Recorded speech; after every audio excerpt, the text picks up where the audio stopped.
You disconnected from it. I saw Jeff left, and then we're still on this call with our webcams on. So Okay, good. Then I'll just reconnect from his computer. Noise. Oh, they hear us. Okay. They can hear us. So just... Stop talking about the chat behind their back. Oh. Damn it, but that one guy that said I was balding made me so mad, Artosius. Some of us are just born with big foreheads, okay? That's true. I have a pretty big forehead myself. And Maynard does too. Look at us, the big forehead casters. I don't know how. Dude, I had a fringe for a really long time until I had long hair, and then I had to make it grow backwards. Like I had to actually sweep that thing back. I used to have bangs, man, when I first got dreads. Do you know that? That's hardcore. Really? Bangs with dreads. What does that even look like? I mean, it was just basically the dreads came over my like one of my eyes. Oh, that's cool. That's hardcore. Okay, we're all back up and going. You're like a Final Fantasy character like that, Maynard. I did. I look very anime. Nice. All right, I think that we are actually back and, we're all and going. So, okay, that's how everyone. we all. Yeah, hi. Welcome to the Pylon Show, guys. I'm so sorry we have to start over. I hope you remember everything you said about everything we've talked about so far. What was the question again? God, where were we actually? we were talking about. The Valencia stuff. That's how Roddy's coming to cover it, and that's right. Like Roddy's in America, so I guess it'll be a very nice set of casters there for Challenger once again. So definitely be checking that out, guys. That'll be next week, and we'll keep updating on that. But I think we're gonna just go into user questions. I've been really neglecting this portion, and I'm kind of happy that not as much happened this week, because like this is how it always goes, right? When I'm hosting and not in control, because no one's a conversation killer like in control, right? He'll move it right forward, no problem. Yep. But with me, I'm just like, when we have like 5 different big topics to talk about, eventually I'm like, oh my God, we're 30 minutes over how long the show is supposed to be, and we still have to do questions. So I just like shove out 2-3 questions. But here we are. We've gotten through everything, and we can finally take some user questions. Guys, join the Pylon Show Discord channel, and you can throw down some questions in the questions. There's a questions channel in there. But of course, we always start with the priority Patreon questions. Don't forget, if you enjoy this stuff and you want to support it, you can check out The Pylon Show, patreon.com/ThePylonShow. And you get to ask questions that we will answer. Always answer. So let's start going through some questions, guys. And guys, we're doing a nice, healthy question segment this time. So if you have questions, please go right ahead and ask. And if it's specifically for one of these guys, you can tag it in there. Okay, so from Duolani. Question. Listening to you guys talk about your old WCG days always makes me feel a bit nostalgic and sad. It feels like the professional scene has somewhat suffocated the offline amateur scene. Do you think the romantic era of amateur esports is over? What do you guys think about this? Depends what game you play, right? I mean, there's still a lot of small level esports stuff. If you're into fighting games, there's stuff everywhere all the time, and you can kind of get that. I would say for StarCraft, it feels like it's over. I missed being able to go to like MLGs and just play in the open bracket, which is what I did for years before I got into like doing all of this. That was how I built my excitement. But a lot of the big games don't have that. Did Austin feel a little bit like that to you? Because that's been something we've been talking about a little bit here on the show. Is it kind of had a little bit more of that MLG feel? It seemed, at least I wasn't there. It's something you need to ask someone that was there as a spectator. I mean, obviously, when you're there working the event, you're not really feeling that open bracket. Yeah, that makes sense. I mean, we all know that there was a way more than DreamHack expected worth of signups where they had to have that waiting list, which was a little bit of a drama. But I mean, that's part of the reason why Austin felt so magical, is that it really felt like a resurgence, with the incredible crowd viewership and also just the amount of people that wanted to play in it, breaking expectations across the board. Yep. They had that weird thing, right? Because there were too many people that wanted to play. They had like a lot of people got put on wait lists and didn't get to play. Yeah, I mean, there was Stefano was on a wait list. I think maybe a Laser as well. And just some like really big names that sort of had to wait. Yeah. There are a couple of Australian guys actually went all the way over there and didn't get to play. That's too bad. That sucks. So that was a lot of time and money to get over there and not thing. But I mean, it's kind of is a hard learned lesson where if you want to play in a WCS, sign up to the tournament. Don't just arrive. Just to make sure. That is true. But lesson learned. Kudos to the people who went and were just hoping for their spot. But specifically the question: do you think that romantic era of amateur esports is gone, Maynard? Are we too corporate? StarCraft 2, I think probably. StarCraft 1 definitely. StarCraft 2, I think as well. Just there are amateur tournaments. There are there are like some lands that are small, that are community funded, that sort of thing. But it feels like the amount of them is a lot smaller than it was. Yeah. But I don't think it's the professional tournaments. I don't think it's the professional tournaments' fault. I think it's just people stop wanting to do them because they're expensive and there's not very much yield from them. Whereas when StarCraft 2 was the biggest and best thing, you could get a lot of eyes and you could get a lot of money and sponsorship and that sort of thing. But these days, maybe it's a little bit harder. And it's not because the pressure.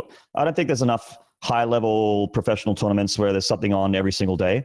I mean, there is a tournament every single day, but like if we're talking about WCS and GSL and IEMs and that sort of thing, they aren't responsible, in my opinion. It's just people not wanting to do them. I'll disagree a little bit.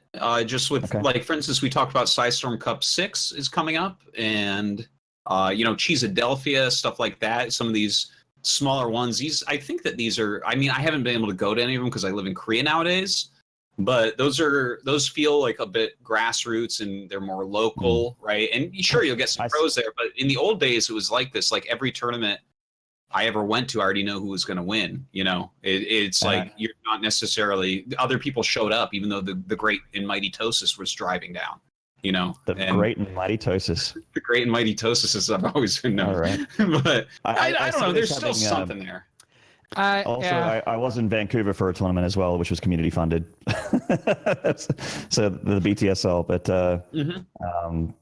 I mean, I hear about some community stuff being funded and run, but it's kind of like by the same people.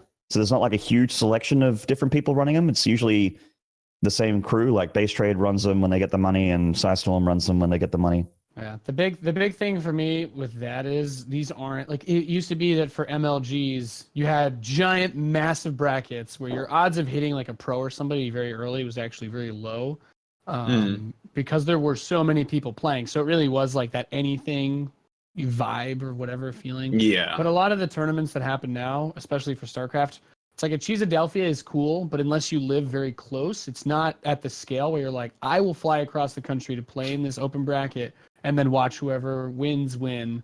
And for most, like for MLG, it was very different because you still had a lot of the best players to be there, and it was still like a big spectacle on its own. But I think these smaller events, I think it's like kind of a more difficult thing. And in esports in general, things are kind of pushing away from that because we don't see that sort of big sprawling setup like that for many games other than fighting games, basically, at this point. Yeah, I definitely agree with the assessment on fighting games being like it's still... To me, it still seems like it has that feel. Yeah. That there are like just a bunch of them all the time. Like I follow so many different like Twitter accounts and stuff of fighting games, and it's just there's always cool stuff going on like that. But I mean, to be fair, like part of this old scene that people feel nostalgic about, especially like for instance, if Jeff and I are talking about our WCG days, it's like you'd have a small tournament, and if there was like $1,000 in the prize pool, 5 of the best players in the country would fly in, and then all the locals would get creamed and stuff. But that is the way that it was, and I feel like, I look at the Storm Cup, right, and it's like it's going to have Xanster and True and Neeb, so you're not going to win, but go to it because it'll be fun. And that's kind of like the old days were like that as well. Like if you did come and show up for your local stuff, I don't know, you were not going to win. But good question, I think, and definitely a lot of discussion can be had around that and how to kind of fix that, because I think everyone kind of really enjoys when they get to go to a live event, and there's not as many small live events for StarCraft anymore locally. It seems like everyone used to be able to hit one every now and then, and maybe not so much now. If you live in Kansas, are you ever getting to go to a live event anymore? I don't know. I think that's the big draw of an event like WCS Austin is that's your event in America. Unless you can get a ticket to BlizzCon, good luck. Yeah. or maybe to Canada, I guess, from Montreal. Yeah. It's a similar trip for some people, depending on what state you're in, I suppose. Yeah. Montreal's like a different country, though, man. It's scary. Yeah. It is literally a different country. And you think Canada's different, but then you go to Quebec and you're like, I'm in a different country again. It's like Europe, but not in Europe. Yeah. Mm. I'm sure that the French people in Europe would strongly disagree with you. Okay. Thank you for the question, Duolani. Another one from the priority Patreon questions from Pariah.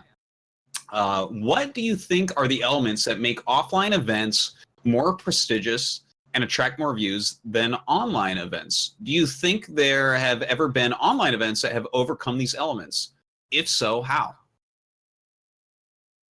I mean, I can tell you why the offline events are having more viewership. Because they have crowds cheering when stuff happens in game, builds up a lot of the hype, makes you excited. And it's an exponential thing. When something's getting a lot of viewers, a lot of people will see those many viewers. It'll be on Twitch somewhere and they'll click, hey, why does this have so many viewers? And they'll click on it and they'll stay. The viewer retention will be higher because there is a crowd, because it is exciting and it is, you get that live atmosphere through the magic of Twitch, but having a very active Twitch chat and being able to see like the sprawling cameras and the music and the stage and the lights and the smoke machines and the lasers and the dancing bikini girls with tambourines. But then when you're watching an online tournament, it's a guy with a green screen like this. With like, maybe he's got like a bracket, a couple scenes in his OBS, and he's sometimes solo casting, sometimes casting with someone else that has a worse microphone, and their connection drops out, and the observing is shoddy.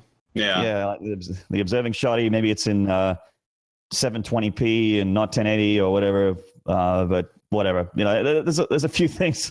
There's a few things that make online tournaments less attractive. But there are some people that have had really sick online tournament viewership. Like we mentioned Base Trade earlier. I know they've cracked the 10K viewer mark more than once. And a lot of that has to do. So like how they've done it is not only through having like a really good bracket and a lot of hype and a lot of money behind their tournament. So prize pool helps, player pool helps, promotion helps, but also they get Twitch front page time by contacting, not always contacting people at Twitch, but there's people on Twitch. There's a lot of people at Twitch that love and appreciate StarCraft 2, even though the game is nearly 8 years old. They love it. So they will give big StarCraft 2 tournaments, online tournaments, front page time. Which boosts the viewership, and then it's all about the channel to retain that viewership by having all those things. Something I want to add to this as well is there's always been like a higher level of legitimacy for a live event. Live events will almost always have like more prize pools and stuff, but there's something very specifically that I remember from the very old days. It's like the hacks were a big part of gaming. I don't think that they are now in these esports games. But like, for instance, you could have people that would win stuff online all the time and you're like, all right, come offline. Let's see it. Let's see who can do it. And there's more pressure there. There's people actually standing around watching you. You get to see who can actually play well under pressure. That they're playing legitimately. You're kind of meeting the other people. I think that one of the biggest things about playing games for me personally, like back in the day, when you get to meet the other people you play with and that respect that everyone's giving each other by spending their time, spending their money, being there, and like there's like this very nice sense of like, okay, this is what matters and stuff. So yeah, there's just always been more legitimacy for the offline stuff. And I think maybe some of that is antiquated, like I mentioned, like no one's hacking in StarCraft 2 tournaments, right? But still, there's like just more legitimacy in an offline event, it seems. So I think you ask anybody, right? I guess everyone can just look inside their own brain. Would you rather win an online tournament or an offline tournament? You're like, well, an offline tournament. Why is that? It's more legitimate. I want to be on the stage. I want to lift up a trophy. Sure. I want to be on camera. You want people to actually right there be like, whoa, that was, you're good, Yeah. You want to weekly open a bottle of champagne in front of everybody. The final boss of every Why do they DreamHack. still do that? Why do they still do that? Oh, it's tradition. It's tradition. I This guess. is one of those things. There's no question. Like it's like those player intros that Jeff hates so much. It's just tradition. Introduce the players. Best part of anything. All right. One more question from the priority questions before we jump over to the other one. So, guys, still leave your questions. From B Mahicha 123. You guys love the show. For a casual player, do you think it's best to stick to a single race or play all the races? I depends what the goal is, right? I get this question all the time, and I'm like, well, my recommendation is usually if you want to be good, if you want to like learn the game, then you should try to pick a race that you think suits you either play style wise or that you just really like how it looks, because those are totally fine reasons to pick something that you like. You know, just be like, this looks cool. I want to play this. If you want to be good, yeah, sticking to that is the best, because you know the whole, you know, one kick 1,000 times, etc. Like just it's a good way to get a good grasp of the game, and then going from there, once you have some level of mechanics, you'll be like, oh, this is different, but it's not too different that I can't figure it out. But if you don't really care, if you're just like, I always want to have fun and do whatever, then yeah, being a random player will take you a much longer time, especially if you want to just like actually play the game, you know, like macro games and not just rely on picking one build per matchup, then sure. But it really just depends on what you want, I think. If you want to get good, yeah, pick one race. But if you're super casual, random can be fun. I don't know. I don't have a great answer on that. It really is preference. What about you, Maynard? Yeah. I agree for the most part with Nate. Like, just to touch on that, when I started my stream, with the intention of learning good ways to improve at every single race and broadcasting to people. And I think that it was like fun maybe for people to watch, to see me like come up with ways to improve at the races in specific with their own different mechanics, their own separate ways of how the race works and that sort of thing. But a lot of the things like supply block and not floating money and that sort of thing kind of changes depending on which race you're playing as well. Like Zerg can float money, Protoss can float money, Terran can't really. That kind of thing. Well, you know, you can have 40 lava and remax, right? Or you can warp in 20 units at once. So it's okay, in quote marks, and sometimes to float money, but not always. Sure. But then there's but then I realized that personally it was affecting my improvement, slowing down my improvement at the game, because I was spending time on different races, which the more time I was playing that race, the worse I was getting at the other race, because I was not feeling the mechanical, like the muscle memory that you need to build by consistently playing a race relatively often. Like StarCraft is a mental game, but also almost more so a mechanical game. You need to have that muscle memory, have those mechanics in place, and the less you have to think, the more that your body just reacts. The faster you play, and the quicker you'll react to things. So I think if you like exactly what Nate said, if you want to get good, pick the race that you think is your favorite and just grind that race. Find different builds. I'd pick one build per matchup and just grind one build per matchup. Like if you could do, like if you're playing Terran, maybe just do a 2-1-1. That can work at most leagues up until like maybe Diamond Masters in every single matchup. Pick a build per matchup, grind that build. But if you just want to have fun with the game and have a lot of variety, then by all means, just play each race separately. I would avoid playing random.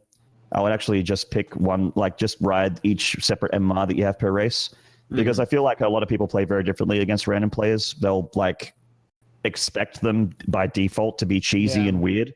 Yeah. So they won't give you a legitimate game. Even if you aren't cheesy and weird, people will assume that you are. And I think especially like Protoss, a lot of builds hinge very heavily on what the matchup is. So you'll just like, most of those players will be like, well, I might as well just all in you because I can't prepare for a normal game. Yeah, I think you guys are completely spot on all that. One other thing just to mention is you might enjoy it more with one race, because then you have like, if you start watching some tournaments and stuff, then maybe like you get, those allegiances. You're like, oh, I'm a Terran player now. And like, so you start following more Terran players and just kind of enjoy it in that way. Everyone likes to watch their own race more than the other races. I watch a lot of TVZ and I like it. But I get a little bit more excited when I see a Protoss player. I'm not going to lie, because I play Protoss and I can kind of take pieces to my own game. So I think that can be a good reason to choose one race. All right, thank you for that question. On to the regular questions from you guys in the chat. Okay, again, join the Discord and we will try to ask your questions. From Scrimmy T. It's a great ID. Do you guys think that the absolute level of play has improved a lot over the years in SC2? You say you transported modern innovation or modern Maru to early Heart of the Swarm, gave them a bit of time to adjust the old meta and pit them against their past selves, or even if you put them further back, like into Wings of Liberty or something, like so the question is, has the actual overall base level of play improved a lot? Yes, 100%. Dramatically, in a huge way. Like people that tell me, people unironically sometimes come to me and say MVP was the best. If MVP played Legacy of Void right now and his hands weren't broken, he would beat everyone. No. And to put this in perspective, if we take Nathanias and send him back to Wings of Liberty, he will win GSL. I'll bet the 1-1-1 before Pult does, baby. Dude. That's a great picture on Twitch, by the way. I'm just saying that right now. That's that what is the knowledge answer. of the future. Knowledge of the future does a lot, Just the mechanics, knowing how to build a bunker and not dying to baneling busts on one base every game. Yeah. That's what the glory days were. It was, oh god, yeah. Yeah. All right. I actually just want to say one extra thing. I was kind of wanted to talk about it a little bit ago when we were talking about the why the game is more exciting these days. I think that part of the thing that's made StarCraft 2 a lot better now is that it feels a little bit more brood war-y in the sense that it's not just one group of units fighting another group of units and whoever wins that fight wins the game.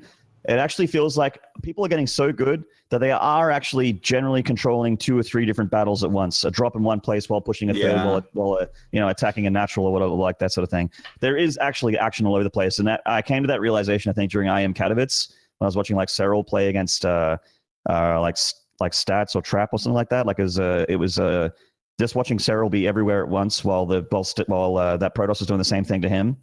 It was really exciting. There was just battles everywhere. It felt like a war. And I think that's why the game is more exciting and why players these days would never lose to anyone they just magically time machined in it's 2018. Yep. Coolest part about StarCraft is that the more time goes by, because good players play each other a lot, you get better. That's it. I mean, I guess it's not really much of a statement, but that's just how it is. Just over time, everyone's pushed each other so much. That's not an effect that ever goes away. Yeah. It's people definitely are better. I agree completely. All right. Next question from Emily. He says, what are your opinions on the emergence of completely new styles in modern SC2 meta? It seems that most recently there's only super new things like Zest Double Stargate, Innovations 2-port Speed Banshee, etc. Every once in a while, and they don't always stick. In the old days, it seemed like tons of different new secret meta strats were being pulled out all the time. Do you agree? And can you attribute it to something other than the game just being more figured out over time? Like maybe with how many smaller tournaments are being streamed or high-level personal streams there are with less room to hide the way that you're playing, things like that. There you go. That's the question. Mm-hmm. So like basically to summarize this for him, like what is the opinion on the emergence of completely new styles compared to, just we're always having meta shifts, right? Everyone knows this. The meta shifting. Strategies are changing a little bit, getting more refined and things, but what about the emergence of completely new stuff? We don't see completely new stuff all the time, like 2-port Speed Banshee that we did see from Innovation, like, what was it, Season 1 or something, and then like Zest popping out with the pool 10 Phoenixes and move out strategy, right? We don't see stuff like that as often. Why do you think that is? Do you agree with that? I have an opinion, but it might be wrong. Like, Nate can go first. I'll just think about what I want to say. I would just say that it's a sign of how so my take on this is that I agree that there are a lot of people that I'm not entirely sure how to read this, but I do think that there's a lot of new-ish stuff that people try and break out all the time, and that builds like that 2-port Speed Banshee, just as one example. It doesn't need to stick. I think just the way that the meta works in StarCraft allows these things to come in and out. But I assume you already know that. But the game being figured out, like there's just so many things that are viable. Just you have to. It's not like, okay. So the comparison that I would when I go back to would be like how mech used to just be bad. It's like you just don't go mech. Outside of MVP doing that like Hellion Thor Banshee on Daybreak, like it wasn't a thing. It was just bad. But because you have to keep so many different things in mind, for each matchup now. And there's no like Wings of Liberty, like 2-2 push, bio, Marine tank, that's it, or the game ends. I think just people having to be aware of so many different things allows you to get away with doing things that you can't do when there's only one standard meta. Like that Hyperflight rotor build, like a bunch of Terrans will do it, Zergs will figure it out, and then because Terrans will stop doing it, Zergs will get worse against it, and it'll always, a build like that should, barring some huge change, that build will always be cycling in and out. I think that's because you have so many different viable options. But yeah, I don't know if that's a great answer because I think that's a huge question. Very interesting. Maynard, what do you think about this? I mean, I know for a fact that we're going to be seeing a lot more new styles still show up over time. I'm sure the meta is going to shift multiple times, many times in the future for StarCraft 2. But I think that there's not that many people that are, you know what rote learning is? Like when someone just sort of follows something without thinking about why they're doing it, just because they see it work. They're like, I'm just going to do that, but not really sit down and go through what makes this good? Why would I do this over something else? They just go, oh, innovation does this, which means it's relevant, which means I should do it, which is to me like rote learning. It's following something that looks effective. But I think there's not that many people that actually sit down and like theory craft. What could I do that could improve on this? There are people that do that. Gumiho, for instance, is one of the biggest examples for me of an extremely high level player that does experiment a lot. I always imagine my brain Gumiho in a lab coat with a bunch of beakers with different colors pouring things in it to see whatever sticks, like what explodes in his face, what works, and then someone else will come along and polish it, and they'll be like, "Oh, this meta is really cool. I love what innovation's doing." But but then maybe Gumiho was the one that created it in the first place. Like that double medevac Thor drop mech style was a Gumigod creation. Yes, but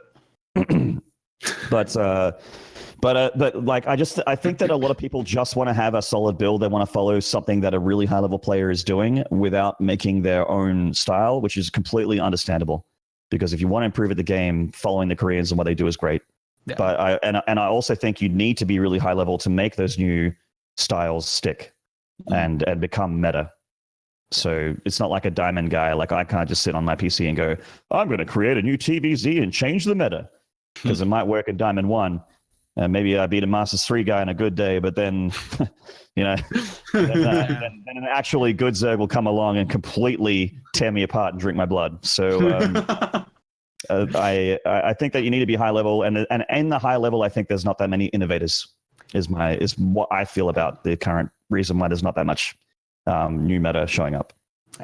I will casually disagree with you on that particular regard, Maynard, because I think there are people that are experimenting, and I actually don't think it's bad for lower level experimenters. Like there's a good few examples of this where there's like people that will do certain styles and it never shows up in pro games, but the one time that the pro ends up doing it, if it works, everyone's like, this has changed everything forever. There are people that are messing around with stuff all the time, but I would wager that it's mostly that practice situation. You'll have players that, for example, have like really good micro with certain units, are really good with certain compositions, but a top level pro also understands that they can't obtain the mastery of using that different style the way that lesser player has, and that's why it's not brought out as much in a big tournament. Like if I just one example, like there are a lot of Koreans that stream that barely get any viewers, and Keen is one example.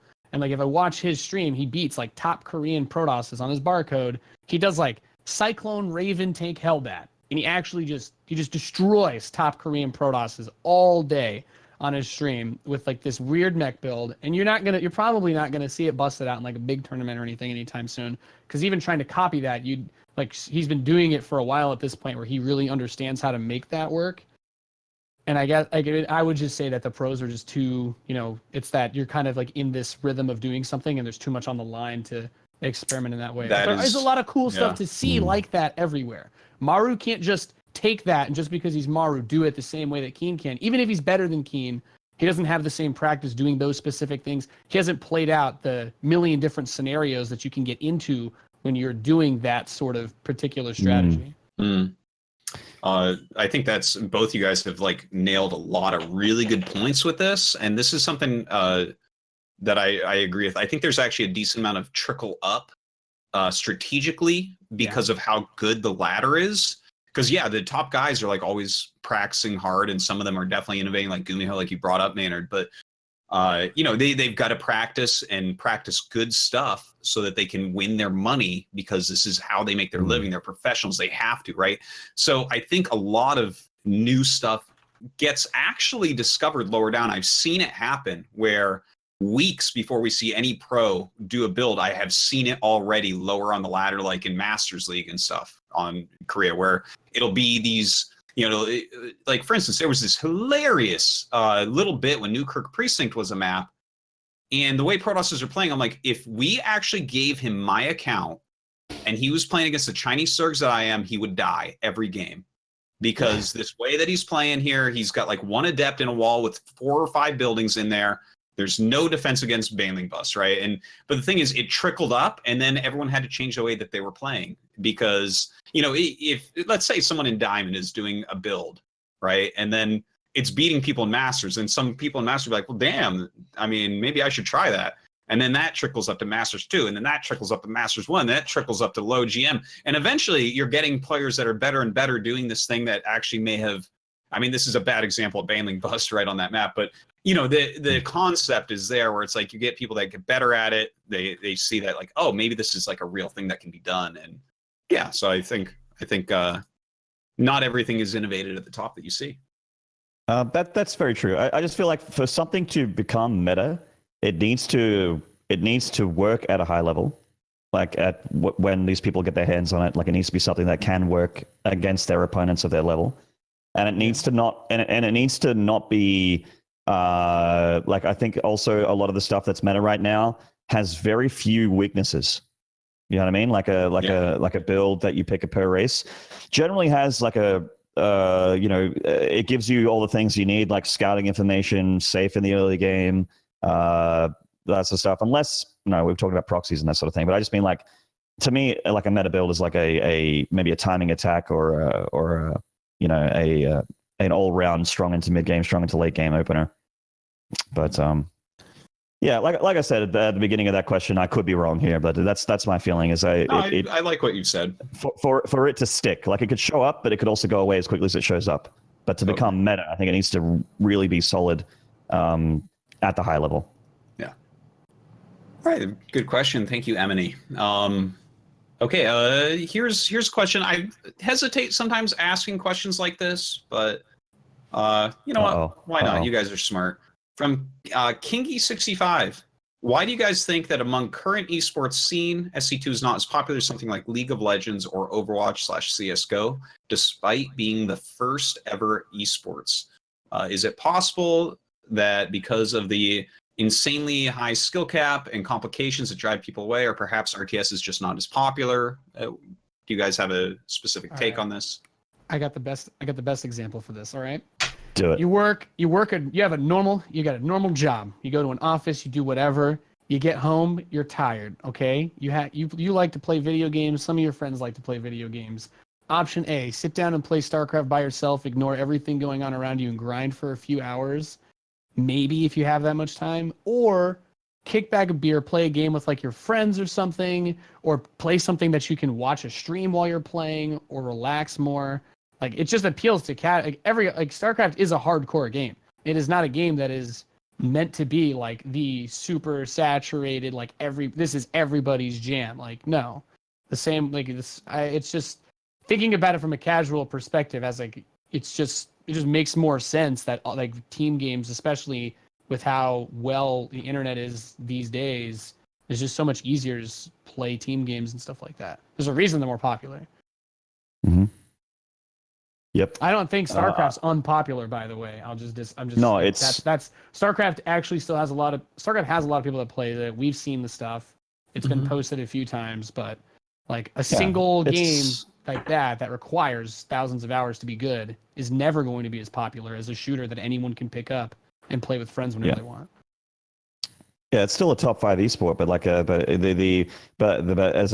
you touched on, the casual player, which is what most people are when they play video games. They want to, like, games are meant to be fun, they're meant to be relaxing, they're meant to make you feel better. not stress you out, give you a headache, that sort of thing. Which StarCraft, if you're really, really tired, like I know when I was working full time very recently, I only quit full time to go StarCraft mode a year and a bit ago. So I still freshly remember in my mind what it was like to work 8 hours, then come home and, have a family to cook for. You cook, you do the dishes, blah, blah, blah. And then you're like, all right, I got an hour and a half tonight to spend. Do I pick a movie and relax with my family, or do I play 4 or 5 letter games? And if I chose the 4 or 5 letter games, I'd play it tired, I'd get a headache, my eyes would be strained because I have this thing where I don't blink when I'm playing StarCraft 2, like my eyes dry out, and I end up going to bed feeling kind of like, even if I did well, I'm like not feeling good when I go to bed because of the intensity of it all. And you are playing alone when you could be playing with a team.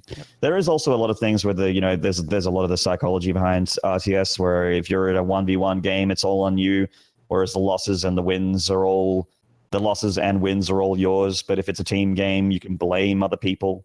That's why there's so much balance complaints, because people want to blame something other than themselves when they lose. Exactly. It's very, very much a human condition, which is not, I don't blame anyone for it. Yeah, it's the most unforgiving game you could play. You basically, StarCraft is a mirror being shown right in your face, and it is like, this is who you are. This is who you are. And a lot of people don't want to look in that mirror and see who they are. They don't want to come to face that they're a shitty person that's bad at video games. They don't want StarCraft to show that to them.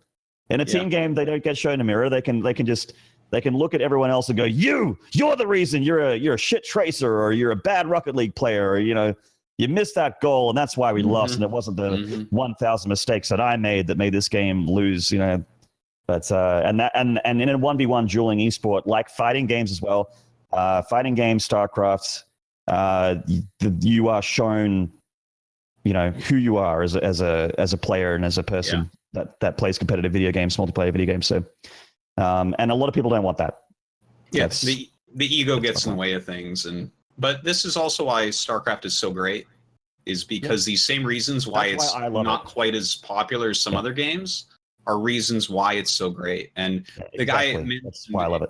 Yeah, and it's super cool. And the people who actually like StarCraft, I find to be the coolest, most relaxed esports people, and fighting games as well. Like oftentimes at the bigger events, I'll hang out with StarCraft people and fighting game people, because it's just like, everyone's kind of chill and cool with themselves overall, because it's like we all kind of know we're all bad at video games. Although these are actually the best gamers out there, because like this guy's question mentioned, the game is harder. Like at some point, someone's going to do, okay, I mean, it's great that there's these other games where people can go enjoy themselves. At some point, someone's going to pull apart all the stats from all these different games and what it actually takes to be good. And I promise you, StarCraft will stand at the top of that heap as to like, how good are these players? How much do they have to think? How quickly do they have to move? StarCraft just wins. And that interferes with the ego, like Maynarde was basically saying there. It's like, yeah, I'm sorry. Yeah, you beat your friends at Mario Kart, but who the fuck cares? You're bad at StarCraft. And that's, that's the game that really counts. I even remember watching I think I had someone on link me a clip of these two guys arguing in a team game, and for them to beat their argument, they were like 1v1 me in StarCraft. I can't remember what it was, but that it was so funny to like listen to these people in a Discord call playing like a team game and getting really mad at each other and realizing that the only way they could settle it was to open SC2 and 1v1 each other. That's arm wrestling with your brain, man. That's what that is. That was funny. I think we'll do 1 or 2 more questions here. Thanks for the questions so far, guys. Here's one from MLTY. 2 questions. First for Nate. How was NateCon 2018? I have no idea what that means, but hold on. Secondly, thoughts on Balance right now after WCS Austin, and the fact that there were so few Zergs doing well in GSL and only one Zerg in the round of 8. So first off, NateCon 2018, what are we talking about here? Oh, just the single greatest gaming convention that's literally ever taken place. I had to meet up with some people. They made some good shirts. They had that W face. I'll just post it in your chat. They had that face on a shirt and text. I didn't know that they were like hyping it up that much. I just hung out with some people. It was fun. It was a good time. That's cool. Yeah, they all sat in the front row wearing that shirt, and I was like, this is embarrassing and amazing at the same time. I loved it. Excellent. No, not embarrassing. I was pretty happy. I won't pretend to be ashamed of it. It was great. Yeah. And the second part of the question, do you guys have anything to say as far as balance right now in StarCraft 2? Yeah, I don't know. I can't watch GSL enough because it is on so. I mean, I only watched the first match and I went to bed at 4 a.m. to do that. But Dorito Cannon got nerfed. Did Dorito Cannon kill a lot of Zerg players? I imagine, right? From the way people talked about it, Dorito. Yeah, no, Cannon it was bad. Up. So I think bad. I would say that it should be better now, but I don't. Yeah. I think that the reason why there's a round of 4, there's a semifinals coming up in GSL without a Zerg in it is there's just there aren't as many Zergs in Korea as there are really high level Zergs as there are Terrans. So it's a population thing, and in WCS same deal. Lots more Zergs. Exactly. Way less Terrans. Yep. It's just a population thing. That's why. Took the words out of my mouth. Why are there so many? I don't think it's balance related, honestly. I tend to agree with you guys on that. All right, I'm going to do one more question. It's actually kind of an interesting one, I think. From RMS21. How do you think age plays a role for pro players? Certain players keep continuing to perform as they get older, while others decline over time. Also, very young pro players, like 14 or 15 years old, have been shown to be amongst the best in the world. What do you guys think about age for pros? Are they though? I mean, this one feels. I mean, there's a lot of normal stuff to pull from this, right? Like if you're an adult, as you get older, you also have other priorities in life. When you hit the age, I'm 25 now. I'm old man. I'm like, I want to, where do I want to buy a house? That feel when you say 25 is old to me. I'm like, where do I want to end? Where do I want to end up? But then I'm like, well, in high school, I know all I wanted to do was play Gears of War all day, so I played it for 7 hours a day, and I was really good at it. Yeah. So if StarCraft is your game for that, then it doesn't surprise me. You're not worried about anything other than school. But here's okay. Let me kind of take his question and pose it in a different way here, right? Because that's definitely a thing and is something. Because a lot of people are just like, oh, you get slower, and it's like, oh, shut up, please. Yeah. But if you look, okay, so definitely, I mean, StarCraft 2 players there's some young ones coming up, but there's some older guys that are still doing well. But let's take a look at fighting games in StarCraft 1, right? Lots of older pros are at the very top of those games. StarCraft 1, Flash is still the best in the world. We have guys that are in their 30s qualifying for the top leagues still. In fighting games, the same type of things are occurring, right? They have a solid pro scene. You still have people like Justin Wong and Daigo winning tournaments and stuff and placing at the top. Yeah, of course, there are young, really talented players that are coming up. Look at Smash. It's the same guys as it's always been in Smash, and lots of people play these games. Yeah. So I don't know. What do you guys think about this? I think, I mean, as long as some of the best piano players in the world are in their 60s, I don't think that age is going to affect you too much with StarCraft. I think there are things when we were talking about Beyond before and how you had risk concerns, there are things that you do have to worry about, like ergonomics and that sort of thing. When you get older, you do have to start getting concerned about your wrists and your posture and that sort of thing, because as you get older, your body isn't fucking just pure cartilage like kids seem to be. Like I remember when I played football as a young kid, I got knocked down and I get back up again like a Chumbawamba song. You're never going to keep me down. I keep bouncing back up after a big hit, but then I tried playing football again in my mid-20s. I played 3 season games and then I tore a knee ligament because I got knocked down and I didn't get back up again. I was like, oh no, okay, well, my joints are actually made of bone now. Bone and cartilage, but and that's the same deal. You got to look after yourself. But as far as comprehension and speed and mechanics and slowing down mentally and all of that's not true. I don't think. I think you actually can retain all that. In fact, you can improve on it, like you mentioned. I think the primary fan base for StarCraft is older. The primary player base for StarCraft is older. I mean, yes, there's Clem. Yes, there's Reyna. Yes, there are young people that are really, really good at the game. But if you look at that round of 16, the round of 32, or even go all the way back to Group Stage 1 in Austin, there is only that 1 or 2, teenagers. There's Future and that sort of thing. But there are primarily dudes in their early to mid 20s, and some of them in their later 20s, your Snoots and whatnot. Yeah, in that regard, I'll agree with you. I don't actually think that the physical part of the age is as much the issue The players clearly have those abilities.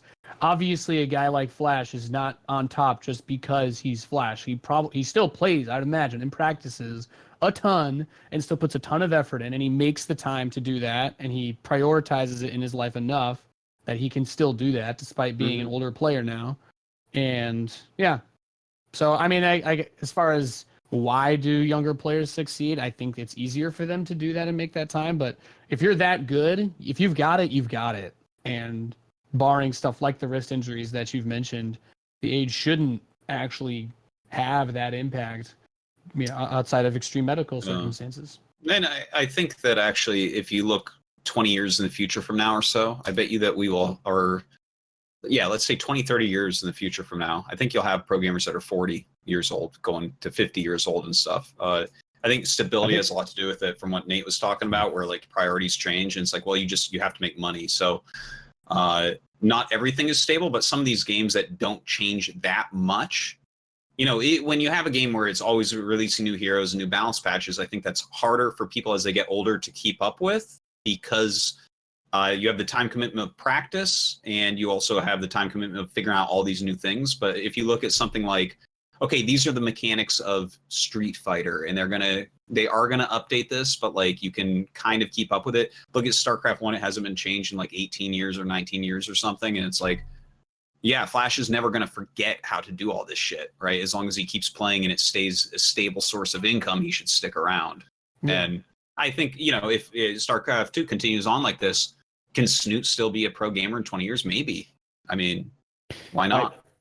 I mean, it's the number one thing in that regard is not can they play it at 40. I know that they can. It's just, will they be making enough money where it's a sensible choice? Will you want to, at 40 years old, be flying across the world to sit in some crowded, hot PC, cafe, surrounded by 20-year-olds? I'll let you know in 5 years, Nate. But I'm pretty sure yes. Well, that's why you're one of a kind, Artosis. I tell you what, man, if I'm still casting this game at 40, which I really, really hope I am, I will still be flying economy, surrounded by kids. If I'm not still casting this game at 40, guys, you got to help me. I'm in a lot of trouble. That's not that far away. The age difference between us makes this discussion pretty funny. I'm like, I don't know, man. I have no idea what's going on in 15, 20 years. Yeah, well, less than a decade for me and Adi Mixosis. Yeah. 40 is a long way away. Not as long as you think, Nate. I remember being as old as you. Dude, I tell you what, Nathan, I tell you what, man. When you turn 30, you're going to freak out. I see it on Twitter all the time. When people turn 30, they're like, oh my God, I'm turning 30 and I feel so shitty about it. I'm old. Life begins at 30, man. It does. It's so much better. It begins. Is it though? Life got so much better in my 30s compared to my 20s, which was so much better than... Exactly. I mean, little kid was great, but like, those teenage years can go fuck off. But, like, it's gotten so good that I'm like, oh man, I can't wait till I'm 6 years old. It's going to just be sick. Okay. Well, it was an interesting question. I think that's it for the questions though. You guys had great answers. I really agree with you both so much that probably bores the people listening. Where's in control to disagree with us and tell us we're all done? He's like, well, no, you know what? Well, I could use a good bullying. Where's Jeff the bullying? I think he's on an airplane right now. Damn. Exactly. Does he have Wi-Fi? Can he at least shoot me a snooty text? He might be watching right now, for all we know. We're listening. I love that. By the way, Nate, I didn't get to tell you in a chat because I forgot. But I've been watching the Austin VODs, and I love your Superman hair curl. It was. I hope you never get rid of it. Just let it get longer. Just look like a flock of seagulls in time. Like I want that Superman hair curl to just get bigger and lower. There was someone else at the desk that had the same hair curl as you. Pig. Yeah, it was Pig. Yeah. Pig and I don't remember. I meant to tweet like which hair curl is better. We both laughed at your tweet because we had already discussed it when we both went up. We're like, Pig's like, oh mate, I see you're also on the Superman train. Yeah, I'm like, oh yeah. Funny thing is, I got to GSL and Nick had a Superman curl too, and I'm just like, whoa, this is just the new thing, I guess. First it was beards, and now it's this. Okay. I guess I'll just have to rely on the beard. I'll never have that curl. It feels bad, man. No. Sorry. It would be difficult to make for you, for sure. I'd have to cut one of these really short and just have it hanging over my face. Oh, no. Or you could like spiral it out, and it would be the craziest curl of all. Whoa. So that is going to do it, guys. Thank you so much for coming on. Nate, what are you up to in the future? Where can people find you, support you, do whatever for you? When is NateCon 2019? Like, what's going on? Well, yeah, I'm going to be streaming pretty regularly. I do have some stuff going on this week, as you might know. In Control was not on today. He's doing something. I'm doing something with In Control, but I'm already in Los Angeles, so I don't need to get on a plane to go anywhere. So, yeah, you'll be hearing a lot about that from us this week. Otherwise, I'm going to be casting Challenger, so if you hate me as a host, or you miss Roddy Nathanias, definitely tune into Challenger. You'll get your fix of that. And aside from that, I'll be streaming Twitch/Nathanias. I play a lot of very different styles of Terran that you won't see other people do. So come watch me because I'm better than them. Thank you. Excellent. And Maynard, yourself. I'm twitter.com/MaynardSC2 if you want to follow me on the Twitterverse. I primarily tweet about StarCraft and sometimes upload pictures of my dog. That's the content that I provide the internet. And as far as Twitch goes, on Twitch TV/Maynard, click on my name in the chat and click that follow if you want. I'm in the mod list, I think.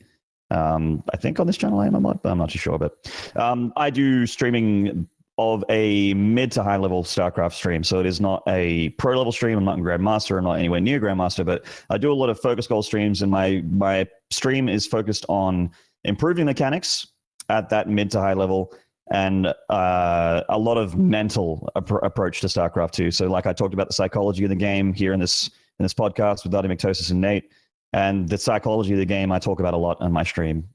Not to the professional level of neuro, but to like the layman's level, to your average Joe StarCraft player that's in Diamond or Platinum or trying to break into that next league, but they're really struggling mentally to get through there. I provide a lot of that sort of chill atmosphere, play a lot of music. I'm very interactive with my chat because it is a smaller chat, so it's a lot easier to follow. So I like to meet new people, interact with new people. So come on by. I'll be streaming, I'd say within 10 minutes of this podcast ending. Oh, excellent. Nice. Cool.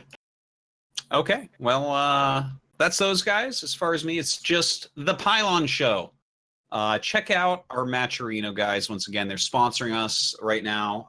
They do so much for esports. It's really fantastic. Check it out. We have all sorts of t-shirts up there and various things that you can buy if you want, and different goals. Big cheers to Matcherino. Definitely make an account there. Link your Battle.net account. We've gotten portraits from that site and stuff before, so I've had an account there for quite some time. The coupon code, if you do want to add just $1 to the overall crowdfunded prize pool, is it though? Capital IS, capital IT, capital T. I gotta do that. So yeah, definitely add that in, and that's one great way to support the Pylon Show. The other one is patreon.com/ThePylonShow. If you want to support overall everyone working hard on this, Cobra, myself, and Control, and guests in the future, please check it out if you'd like. You can leave your priority questions that we always answer and stuff like that. Other than that, we just hope that you enjoy and spread the word about the Pylon Show and StarCraft in general. Check it out on my YouTube at Artosis TV. And of course, it's on like iTunes and other podcast things. So if you get it there and subscribe there and like leave a good rating, we'll love you a long time. So thanks for watching, guys. And again, a special shout out to the producer Cobra behind the scenes, making sure this all works out. And you guys for coming on. Thanks so much, Nathanias and Maynard. Thanks, and we'll Dan. see you guys next week. Bye-bye.